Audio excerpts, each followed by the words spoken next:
Hello, everyone. My name is Dr. Michael Wald, and welcome to Ask the Blood Detective, a podcast hosted by myself.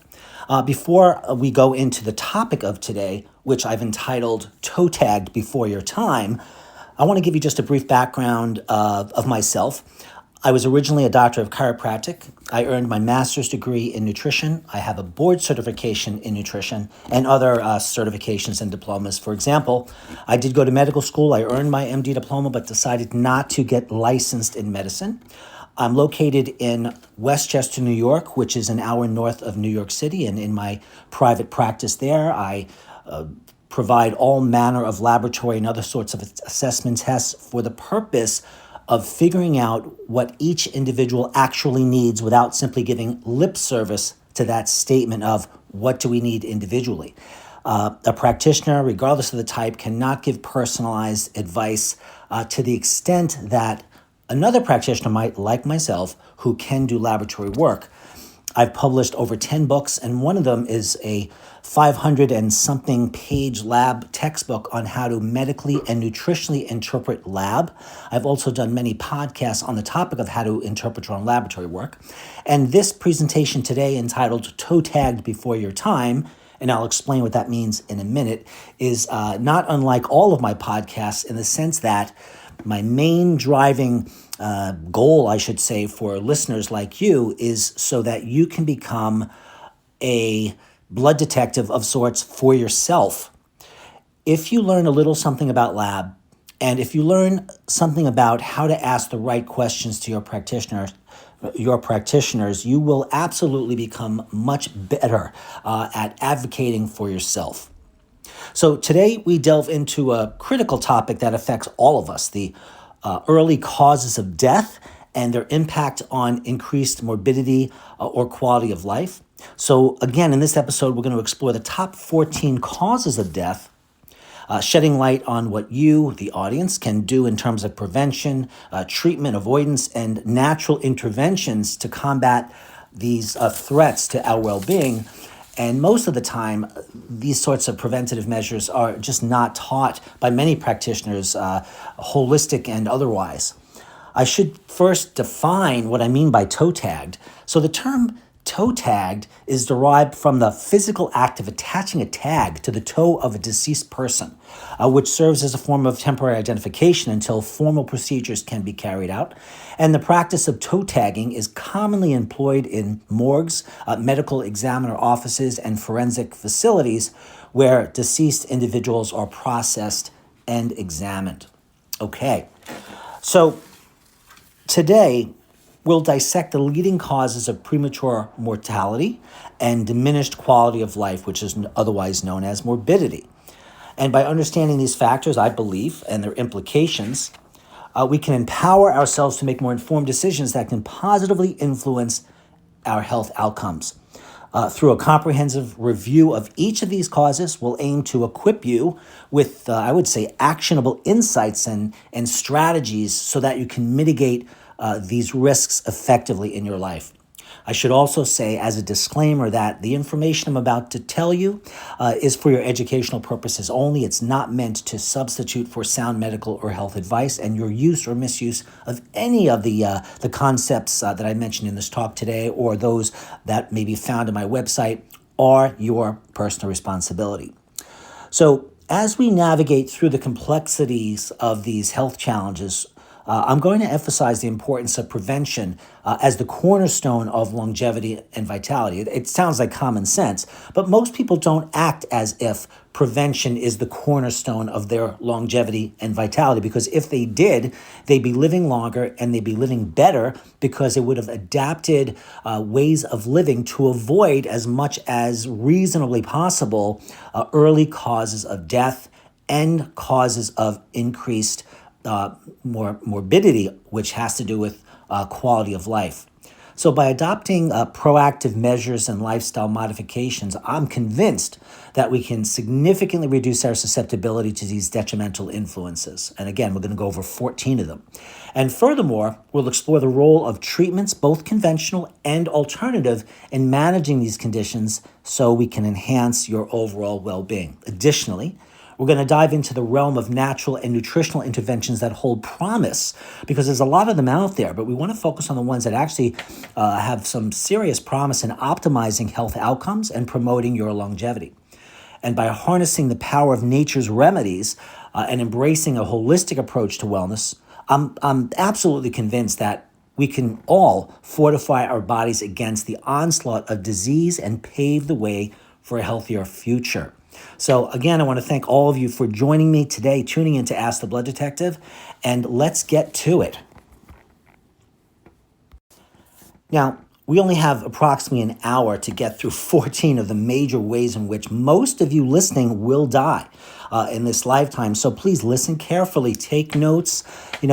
This may be a podcast, but it's meant to make a real difference in your life. And sometimes we have to listen to things or read things many times to really maximize the information that's in there. So I want to encourage you all to visit my website, where you can download and read the notes for today's Toe Tagged Before Your Time podcast. So you can go to www.drmichaelwald.com. That's drmichaelwald.com, and just search the search bar for Toe Tagged Before Your Time, and all the notes will come up. And please do give me your comments on the notes. Let me know any future topics that you'd like to hear by emailing me at info@blooddetective.com, info@blooddetective.com. And if you want to reach me to become a client, you can do that by calling me or emailing me.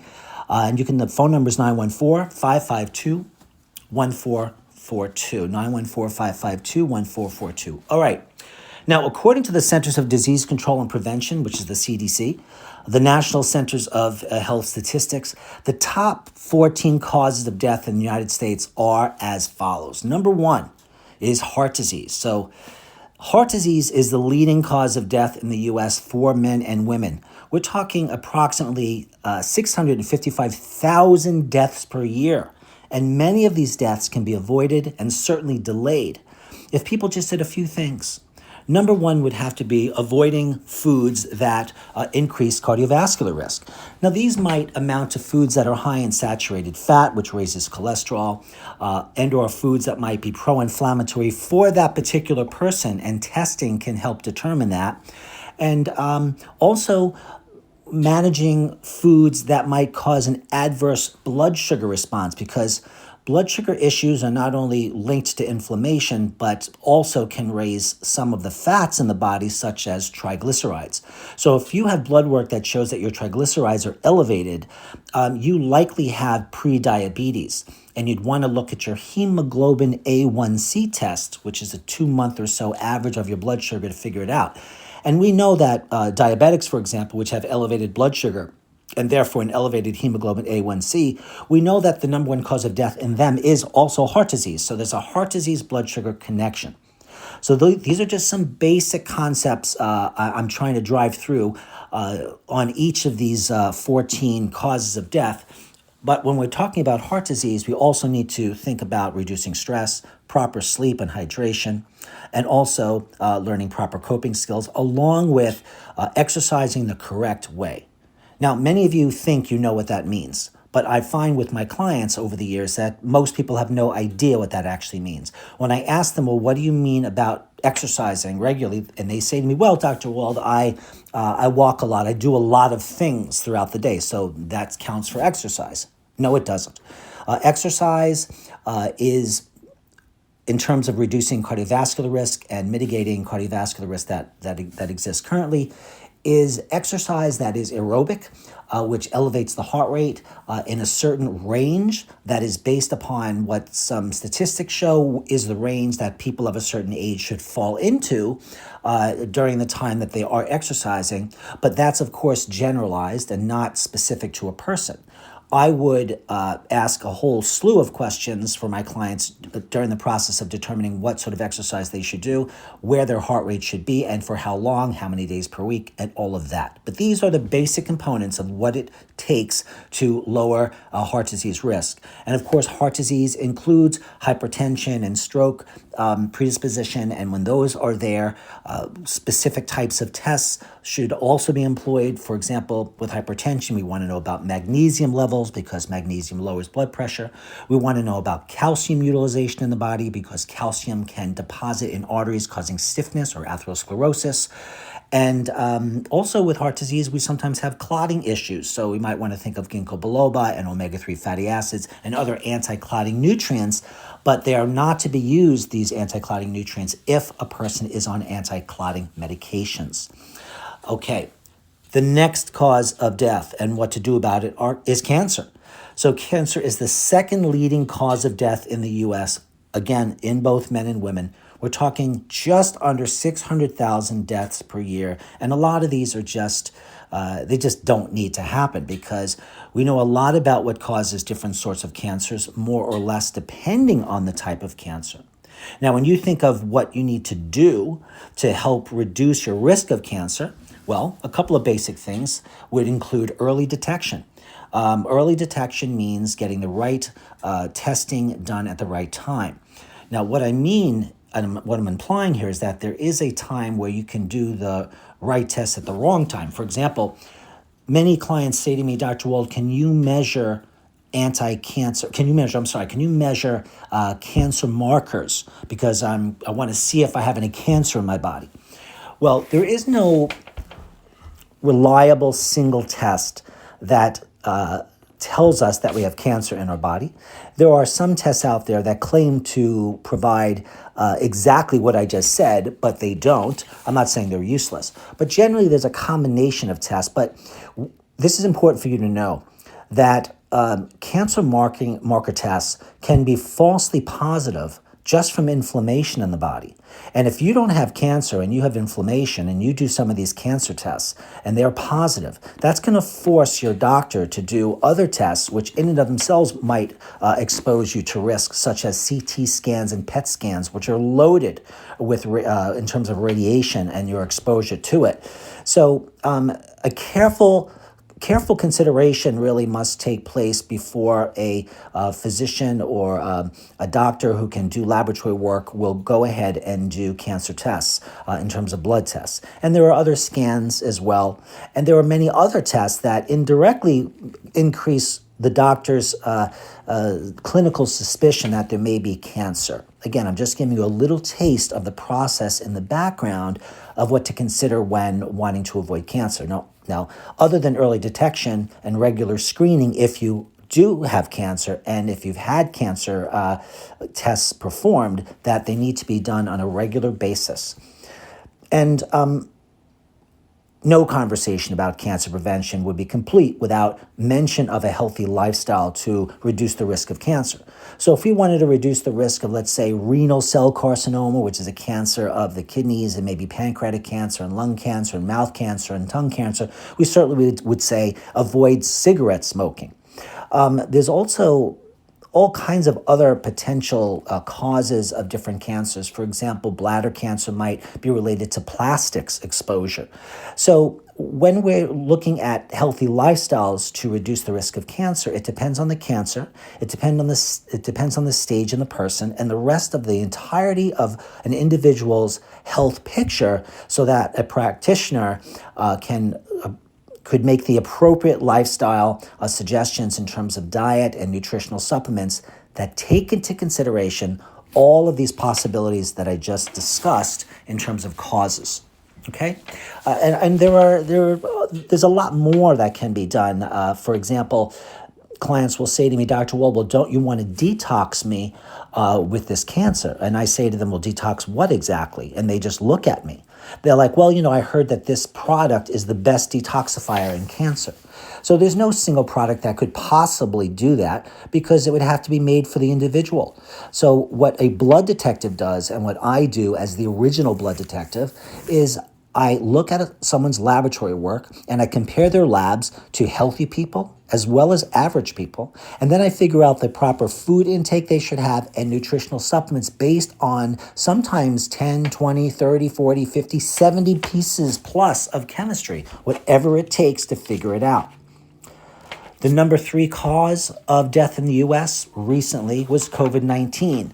And of course, there is much controversy about whether or not COVID-19 is really the third, leading cause of death. It is in the sense that, or I should say it might be, in the sense that were many people during COVID and after that had many comorbid conditions, you name it, from cancer to hypertension to stroke to autoimmune diseases to pulmonary diseases to renal diseases to obesity, etc. And then they're exposed to COVID-19 and then they die. And then the coroner lists the cause of death as COVID-19. So if the person just got COVID-19 and didn't have all these other comorbid conditions, I doubt that most of them would have died from COVID-19, which in my mind acted as what's the saying? The straw that broke the camel's back, or the last straw that broke the camel's back. That one last thing, COVID-19, on top of everything else that caused death. So I should also let you know, and I discussed this briefly in my book on long COVID, which will be coming out as an ebook in a few months, is that a coroner, the chief coroner for New York during COVID, was ordered to list as the cause of death COVID, ignoring all of the other comorbid conditions if a person got COVID and died because COVID, again, was the last straw that broke the camel's back. Now, this is a travesty. This is a very bad idea, not only because it's a lie, listing COVID as the cause of death when it really isn't, but what that does is it also adversely affects the statistics regarding how various medications are working or not working for these other comorbid conditions. I would suggest that for more on that, you go to my website at drmichaelwald.com and look up COVID-19. There's plenty on that there. So in terms of COVID-19 and not having that be the last straw for you that broke the camel's back, you might want to consider vaccination. If you're against vaccination, then of course you won't be doing that. I do believe that wearing masks, particularly if you have a lower immune system, will provide some amount of protection. Sometimes my clients will say to me, Dr. Wald, I've read that these masks don't do anything. Of course they do something. Think of it this way. Think of a mask as a barrier. Just like, let's say, you're wearing a pair of pants, and your pants are a barrier against, let's say, your lower leg. Now, if a dog comes by and pisses on your pants, some of that piss is going to flow right off your pants, a good amount of it, probably most of it, and some will seep into your pants. So my point in this weird and bizarre example of a dog pissing on your leg is that a mask will also deflect some of the COVID-19 virus. And then there's social distancing. Something that I do is when I'm around people and they start to cough, I basically hold my breath. I move my position from them if I can. If someone is sneezing in the air, I say to them, would you mind please sneezing either in your elbow area or under your arm, or turn around? Because as you know, some people are completely unconscious of this, and it's just not acceptable. There's much more I can say about COVID-19, but given the time today, I'm going to ask you to search more of that on the website. The fourth leading cause of death in the United States are unintentional injuries, such as car accidents and falls. They cause approximately 170,000 deaths per year. So, a lot of these falls are because people are in just terrible shape.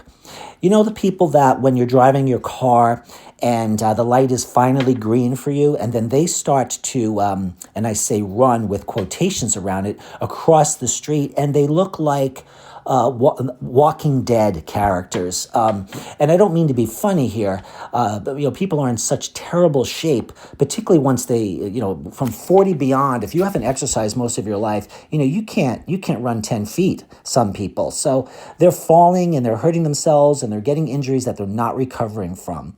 Or some are, but they're even worse off after that. So keep in shape and exercise. Get a trainer. Or better yet, as a trainer myself, what I do with clients is I show them how to work out. I have a gym system in my office because most people won't do it. Or I can't really count on independent trainers to do what I think needs to be done for individuals. So that's important.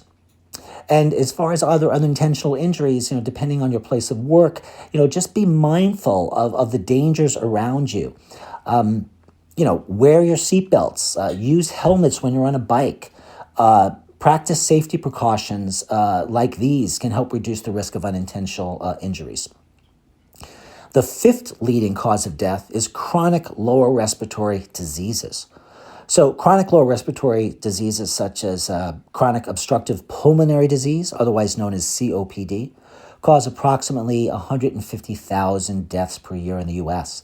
And I've never yet heard a pulmonologist recommend breathing exercises to a client unless they're so bad off, and usually in the hospital, that they'll give them one of these instruments where they'll blow in it with some resistance, and that's very important. But and continuing that, for a few months after you get out of the hospital is fine. But there are better, more sophisticated respiratory resistance exercising technologies that anyone can use to improve their lung function, even me. And then there is, Wim Hof techniques, which are, if you haven't heard of Wim Hof techniques, in terms of breathing, you need to look it up. This gentleman has developed a breathing technique that is extraordinary for improving a variety of health issues. But there have been some reports of negative issues as well associated with the Wim Hof breathing technique. So they should only be done with the advice and under the supervision of a qualified healthcare provider. But certainly exercising is important for all manner of lung diseases. Once again, they need to be personalized for each individual with COPD or whatever other health lung issue you have. And, avoid smoking. If you want to reduce your time on this earth and your quality of life and the burden you place on other people in your life by your disgusting habit of smoking, quit. Yeah, I know it's not easy, but, life isn't easy. Just do it. Figure it out. Have a plan. Have support. Maintain a healthy weight if you have lung disease, so you're not dragging around so much weight. And manage any other chronic health conditions that you have that directly or indirectly affect your respiratory disease. And the sixth leading cause of death in the U.S. are strokes. Strokes cause approximately 146,000 deaths per year, the last time I looked at the statistics in the United States. So you want to maintain a healthy diet, whatever that might be that you specifically need for your brand of stroke. Everyone, I need you to listen to this. This is important. So when I say stroke, you think that you have some idea of what stroke means. And maybe you do. Maybe you know it has something to do with your cardiovascular system, and maybe you know it has to do with maybe a clot forming, like a thrombotic stroke. And that's true. But if I had 15 people in my office that have had thrombotic strokes, I can promise you that their chemistries are very different. Their health histories are very different. Their whole health picture can be very different. So there isn't stroke that you're avoiding. It's strokes of different types that depend on who you are at a particular point in time and how your body's managing your stroke now and in the future and each day. So the point in all of this is that it's important that you figure out what's happening in your body with any of these health issues that we're talking about. So when I say maintain a healthy diet for stroke, well, that means different things for different people with different types of strokes that occur along with other comorbid conditions. So if someone has, let's say, thrombotic strokes, they have a tendency to form clots. Let's say their doctor puts them on aspirin. You don't want to just start taking fish oil and ginkgo, which thin the blood. You can cause hemorrhagic strokes. And my point, though, is that if you are predisposed, let's say, to clotting strokes as opposed to hemorrhagic strokes, your nutrition is completely different. And then what if you have food allergies? Or what if you are gluten intolerant? Or what if you have deficiencies of certain nutrients and you need other foods? You can see how figuring out food for the person with stroke or the person with respiratory diseases or any other health problem gets a little more detailed. But in the hands of a competent clinician who is trained in nutrition and hopefully can do laboratory work, who does a blood detective job, and I'll explain more about what I mean by that in a minute. That's the best way to figure out what your healthy diet should be or what your nutritional supplement should be. Even what your exercise should be for strokes. Not everyone with a stroke should just start doing exercise. And what kind of exercise are we talking about? And how long should we do it? And how often should we do it? And how much do those exercises adjust our food intake and or nutritional supplements? So these are all important details, and I'm not trying to overwhelm you with these details. I open this show by suggesting to you that you might have to listen to this stuff and study it, because if you want to take this seriously, you need to think of this like, think of your own health like a master's degree. You need to do some work on your own, because if you don't, I promise you, you will not maximize what your healthcare providers have, in their toolbox for you. I absolutely love when people come in and it's clear they've done some research. Now, it may be true that half of the research they've done is just wrong, or their understanding of it is commonly mostly wrong. But that gives me an opportunity to explain things properly, and the person is somewhat oriented towards the information because they've done some of their own work. They've been their own blood detective. And when it comes to laboratory work and the whole blood detective thing, all that means is that when you go to see a regular doctor and they do blood work with you, and every one of you have had lab tests done in your lifetime, and there are certain ranges for these clinical ranges for these different tests on a blood test, whether it's cholesterol or sodium or calcium, whatever it is. There's a range, a normal range. That's called the clinical range. That is based on average people who have donated blood that are seemingly well. You're compared to them. And the average person is not particularly healthy. So why would you want to compare your lab results to the average not so healthy person when we have healthy ranges called healthy ranges of blood tests, or functional ranges, which are differently located, which are accurate for picking up disease a lot earlier, let's say. So again, for more on the blood detective method of laboratory interpretation, just search blood detective lab interpretation or something similar on my website at drmichaelwald.com, and you'll find out much more about it. So what is the seventh cause of death in the United States? Well, before I tell you that, for those of you who are just joining us, my name is Dr. Michael Wald. You're listening to Ask the Blood Detective podcast. Today's topic is toe tagged before your time. Toe tag is what is going to happen probably to all of us when we're dead. The coroner or assistant coroner or whoever is in that room is going to put a tag on your toe with your basic information. So we want to stave off the time that it takes for us to reach that coroner's table for that toe tag to be applied to our toe. So we are talking about the top 14 causes of death in the United States and how to avoid them or mitigate them in some way. The first thing, in order to do that, everyone, is you have to be aware of all of the 14 big causes. And then you need to assess yourself and say, well, what am I most susceptible now? And then, of course, maybe see a healthcare practitioner, because they might know more than you and say, well, you're right about these few things you think you're susceptible to, but there's these other things. Or you might be wrong. You might have very few of the factors that increase your susceptibility, but you just don't know. So it's always important to do your own research, become aware, and get some help by someone who knows more than you. So the seventh cause of death is Alzheimer's disease. So Alzheimer's disease, being the sixth leading cause of death in the United States, means it kills approximately 120,000 people a year. And many more people are just a shell of who they were from Alzheimer's disease or Alzheimer's dementia. And medicine has talked about Alzheimer's disease as if it was the same thing for every person, and that is wrong. Just like I said to you that strokes are very different for different people. There's hemorrhagic strokes, there's thrombotic strokes, there's different health problems with individuals that force a practitioner who's paying attention to consider many, many more factors for that person's specific type of stroke. And the same thing with Alzheimer's. Sometimes Alzheimer's is caused by infections like viruses that destroy a certain area of the brain that cause loss of neurons and memory. Other times, it's toxins that cause it. For example, the most common environmental cause of Alzheimer's disease is aluminum toxicity. How many doctors in general medicine check for aluminum? Almost none, practically none. And if you ask them to check it, they'll check a blood level because they really don't know how to properly check metals. So 121,000 deaths per year. So what do? Early detection, there are some tests which you can look up on my website, which will give you some more insight into your susceptibility to Alzheimer's.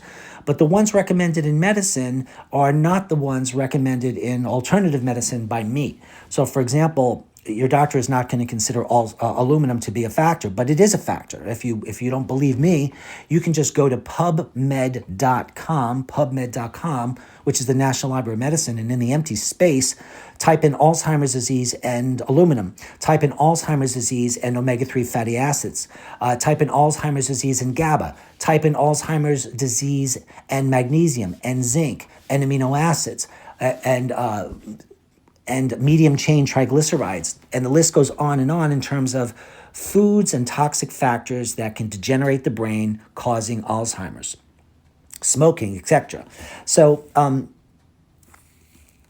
in addition to some of the areas that I mentioned and doing testing for those, there are some new tests coming out that are specific for certain causes of Alzheimer's disease. So again, more on that on the website. Number 8, diabetes. Diabetes causes about 84,000 deaths per year in the United States. Of course, with diabetes, depending on your type of diabetes, how bad it is for you, how long you've had it, what are your other problems, you're going to need a certain healthy diet for that. Again, I can't know what that is because I don't know you. And again, you can have the same diagnosis of diabetes as the guy next to you or the woman next to you, but because of other factors, we may have to do hormones in some people and metals in other people for diabetes prevention. We know that one of the leading causes of diabetes now has nothing to do with sugar. It has to do with air pollution. That's right, air pollution. Toxins from the air are breathed in, they make their way to your pancreatic cells, they destroy the beta cells, which produce insulin, and voila, diabetes. Your regular doctors, endocrinologists, diabetic specialists, do they ever look at a toxicity? Do they ever look at aluminum? Do they ever consider the blood sugar connection to diabetes in a nutritional way? Almost never. And they probably shouldn't because they're not trained. I've said in other podcasts on Ask the Blood Detective that the last time I looked, the average medical school in the United States has about 27 hours of nutrition education. That's nothing. That's nothing. I've taken more than that in just a couple of weeks courses, not to mention years of training to get board certifications, master's degrees, and other certifications and diplomas. So obviously we want to maintain whatever a healthy diet is for the person with diabetes. The regular exercise has to be specific for that person's abilities and the conglomeration of their total health. Of course, managing blood sugar levels and toxicities, reducing inflammation, etc. Number 9, influenza and pneumonia. So influenza and pneumonia cause about 60,000 deaths per year in the United States.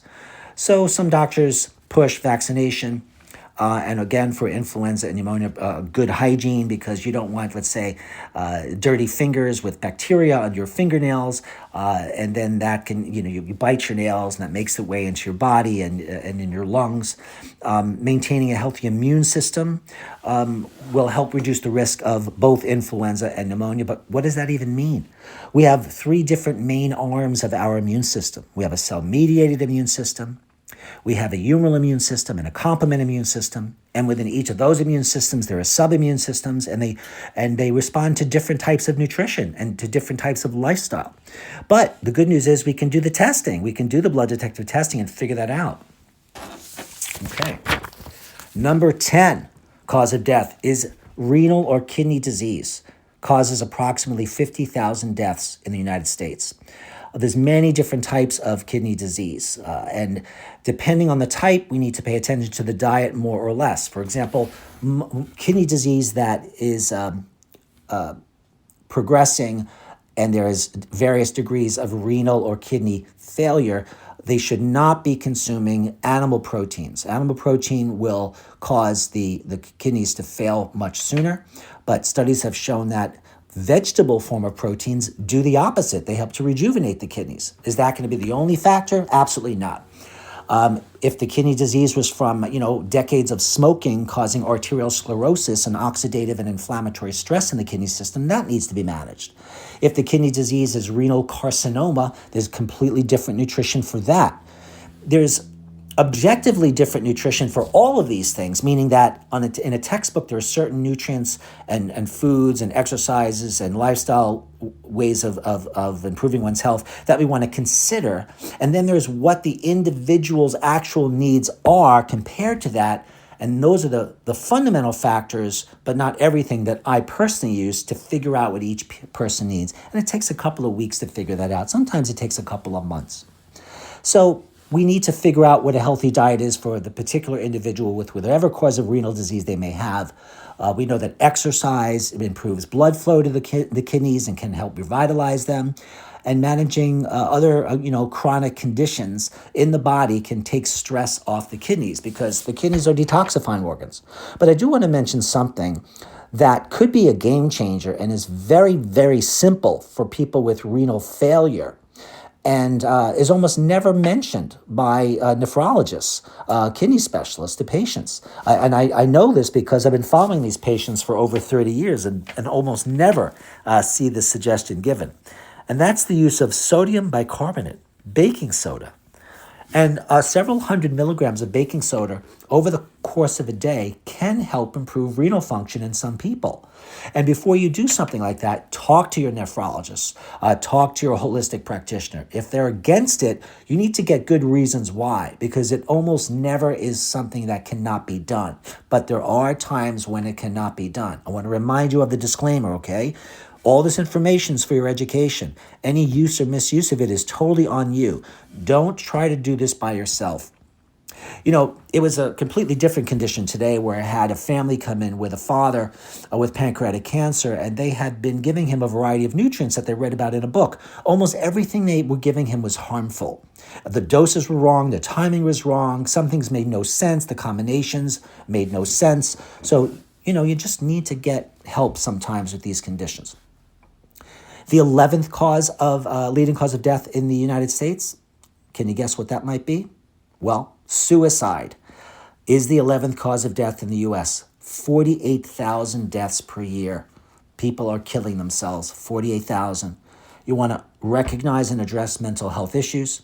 You want to reduce access to lethal means like having loaded guns or unlocked guns at home, or large amounts of medications.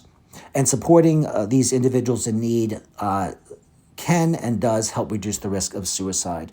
That's a whole topic of itself, suicide, so I'm going to leave it at that. And then there's homicide. Homicides are about 19,000 deaths per year in the United States. So, we want to promote community safety. We want to, be careful not to go out extremely late at night, even in supposedly safe areas. Addressing social determinants of health and supporting mental health services can all help reduce the risk of homicides. So you need to be smart. Know where you're going, know the dangers of those areas. If you're going to travel to a place you haven't been before, do some research about the safety of that area and take the appropriate precautions. Number 13, transportation accidents, such as car and airplane crashes, cause about 14,000 deaths per year in the United States. I love how people say that flying is so much safer than being in a car. Well, first of all, we're not even comparing apples and apples. We'll leave it at that. So what can you do here? You can practice safe driving habits. Get a hold of your anger in the car when someone cuts you off and you're freaking out and you want to literally murder them. You want to just let that go. It's just not important.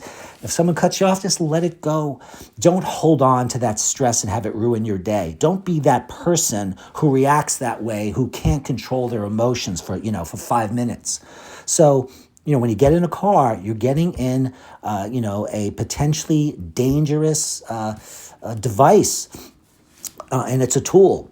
And we don't want to hurt you, and we don't want to hurt anyone else.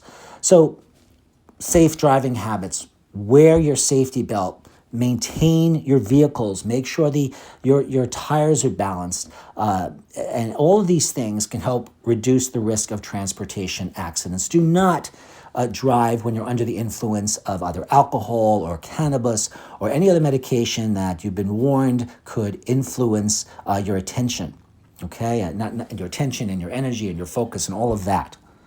And the 14th cause of death in the United States is firearms. So firearms are the 14th leading cause in the U.S. So there's about 14,000 deaths per year. So number one, if your mode of thinking, and I'm not making a judgment call here, is, let's say, against guns, then you would support gun control legislation. You want to promote responsible gun ownership if you or others owns gun. If you have people that that own guns and you have children in that house, you better know that house, that those guns are locked up and out of the reach of anyone. Okay? So, and investigating mental health services can help reduce the risk of firearm-related deaths. We're not going to get into a conversation now that, it's not firearms that kill people, it's the people. So, if we're not going to do it. So I want you to just be aware that firearms is 14. This is a real cause of death. All right. Now I want to move towards the top 20 nutritional deficiencies in the United States, because many of these top 14 involve health problems that include deficiencies or insufficiencies, not having enough or just being outright deficient of a bunch of different nutrients. Before I get into that, my name is Dr. Michael Wald. For those of you just tuning in, or thank you for those that have been tuned in. We're talking about being toe tagged before your time, dying prematurely, and we just went through the top 14 causes of death in the United States. And now we're going to hit the top 20 nutritional deficiencies, so that when you get blood work done, ask your practitioners to do some of these tests, particularly if they are trained in holistic, integrated, and/or nutritional health care. They cannot just be nutritionists or naturopaths or dietitians, because depending on some states will license naturopaths to do blood work. So that would be fine. But a nutritionist of any type that is not trained in their education, and it's not part of their official scope of practice to order and interpret lab tests for nutrition, should not be doing it. I see this happening because lots of nutrition companies want to make money, so they're selling kits to these practitioners that are perfectly competent nutritionists, I'm sure, but should not be reading blood tests. It is not appropriate. Okay, so iron deficiency, that's number one. It's the most common nutritional deficiency, not just in the United States, but in the world. It can lead to iron anemia, which can cause fatigue and weakness and impaired cognition. I had a patient with pancreatic cancer in just today, and he was iron anemic, and he was practically falling asleep during the conversation. And I asked if the family was there. I asked, did the ordering physician discuss the results of these lab tests? And by the way, there were many other abnormalities too, and the family had no idea of them. So the doctors are just missing them. I just don't understand it. So in terms of anemia, and according to the Centers of Disease Control, iron deficiency accounts for 9% of the U.S. population deficiency. 9% of people. That doesn't sound like a lot, but it's a lot. And it may be higher than that. It certainly is higher in my experience. And the number 2 most common deficiency is vitamin D deficiency. And it's very prevalent in the U.S. It affects about 41.6% of people. So nearly half the population of people are vitamin D deficient. And you need to know something. Low vitamin D levels increase one's risk of dying of anything. That is not an extreme statement. That is a true statement. And the doctors who do these tests often don't know how to fix the D deficiency. They'll say to a patient, take some vitamin D, like That's not okay. What do you mean take some vitamin D? How much should I take? 400, 500, 1,000? A person needs to get their blood level at about a 70, not a 50, but a 70. And if you're deficient, if you're less than 30 on your blood test for vitamin D3, you need to take 50,000 units every week, once a week for about 8 weeks, and then test your blood again. And then you'll take whatever vitamin D strength you need to move it at that number 70. There's more on that on the website. The third most common deficiency is calcium deficiency, which can lead to osteoporosis, but so can too much calcium. And of course, with calcium deficiency, that usually occurs with lack of bone density or osteoporosis, because in osteopenia and arthritis, because those are all calcium issues. So when calcium is lost from bones, it tends to deposit in the soft tissue around joints, which is what arthritis is, calcified soft tissue. And then the calcium can go in your blood vessels, causing hardening of your arteries. And then the calcium can go in your kidneys, causing kidney stones. Calcium deficiency can mean many, many things in terms of your health.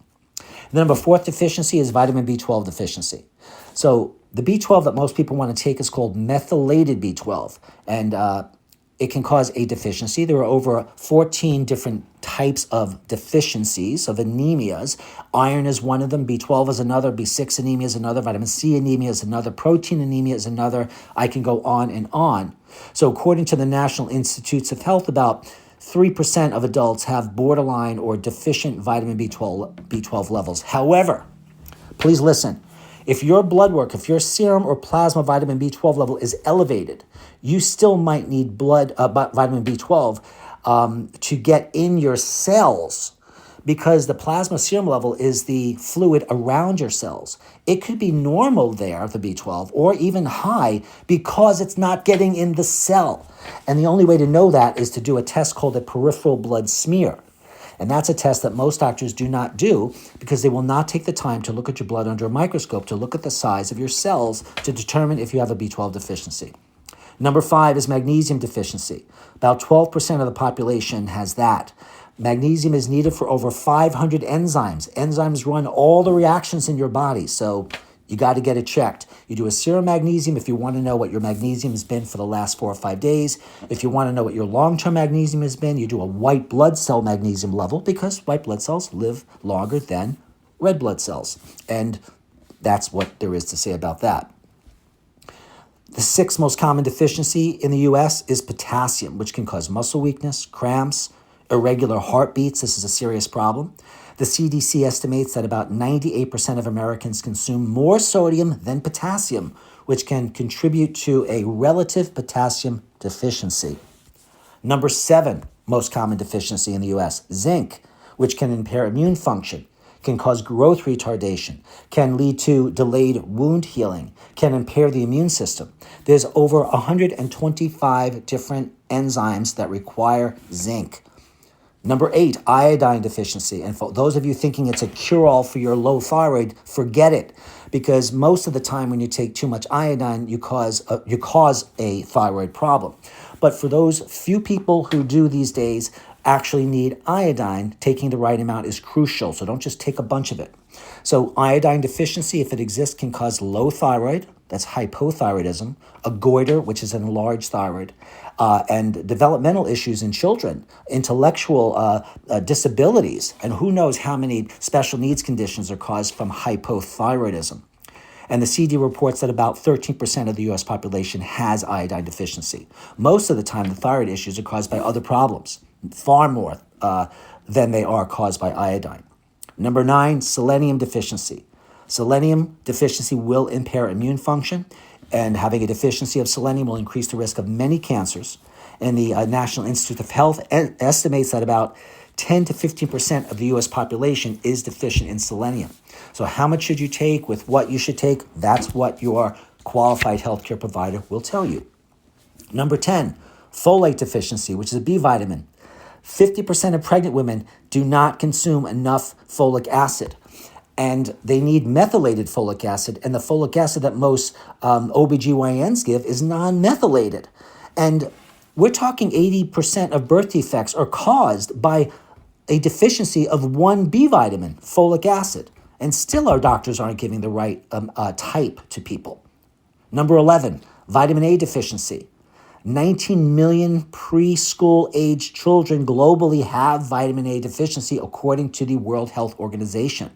So you want to do that vitamin A blood test. Number 12, vitamin C. There's different ways of doing vitamin C testing. I prefer urine testing. About 10% of the US population is deficient in vitamin C. If you think you're just going to just take some vitamin C and that's going to magically fix your level, well, if you have any amount of stress or chronic health problems, your need for vitamin C will be very high, and you need to know what that is. Because if you take too much of it, it can cause problems. The same with all nutrients, by the way, folks, whether it's vitamins, minerals, enzymes, phytonutrients. At one level, they can cause deficiency signs. At another level, they can cause problems. So those are called what a reverse effect is, meaning that, for example, vitamin A deficiency might cause night blindness. If you take too much vitamin A, it can cause blindness. If you take vitamin C at one level, it's an antioxidant. If you take it at another level, it's an oxidant. These are reverse effects. Your doctors who you work with, who check nutrition, must know about reverse effects. If you say to them, what are reverse effects, doctor, in terms of vitamins, and they look at you like you're a deer in the headlights, or they're a deer in the headlights, means that they don't know. Go to another practitioner. Number 13, vitamin E deficiency.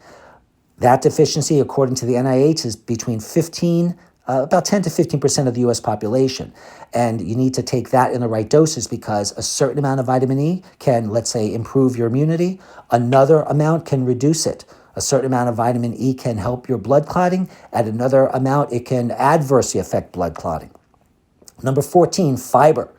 The dietary guidelines for Americans at the time of this recording recommend that adults consume between 25 and 30 grams of fiber per day, and about less than half of those in the United States consume that.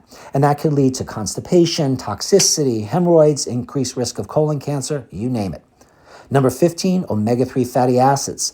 The NIH says that about 90% of Americans do not meet the recommended daily intake of that. And that can lead to cardiovascular disease, cognitive decline, and depression, just to name a few things caused by omega-3 deficiency. Number 16 is protein. About 10% of the U.S. population, according to the NIH, does not consume adequate protein. That means you're going to gain weight, because if you don't have lean organ mass, which is where metabolic rate happens, you will gain weight. That's muscle wasting, which will impair your immune system, and wound healing.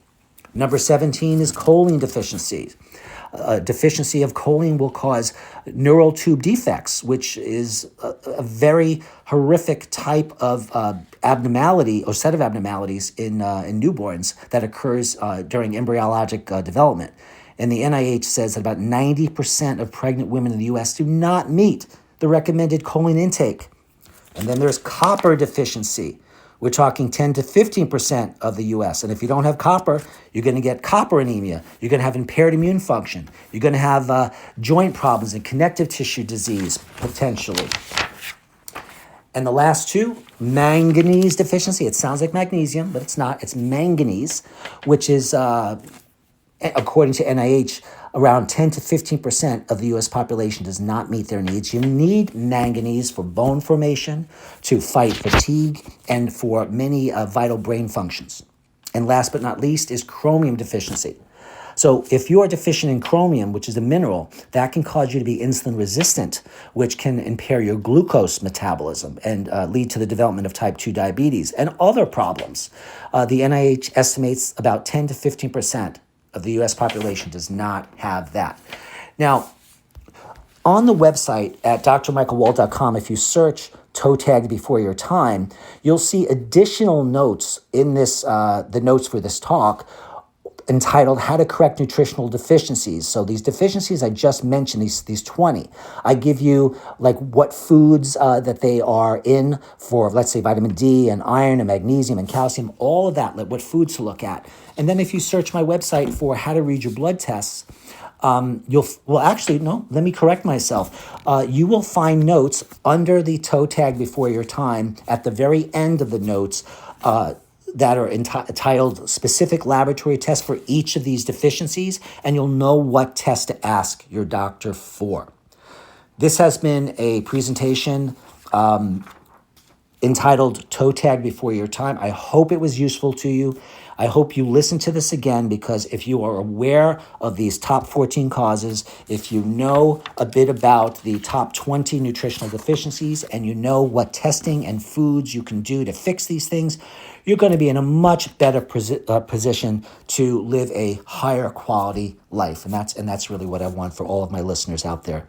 Thank you all again. My name is Dr. Michael Wald. You can reach me at 914-552-1442. Go to the website. I've mentioned it a few times, drmichaelwald.com. There's tons of free content there. And email me at info@blooddetective.com. Thanks, everyone, and I'll see you next time.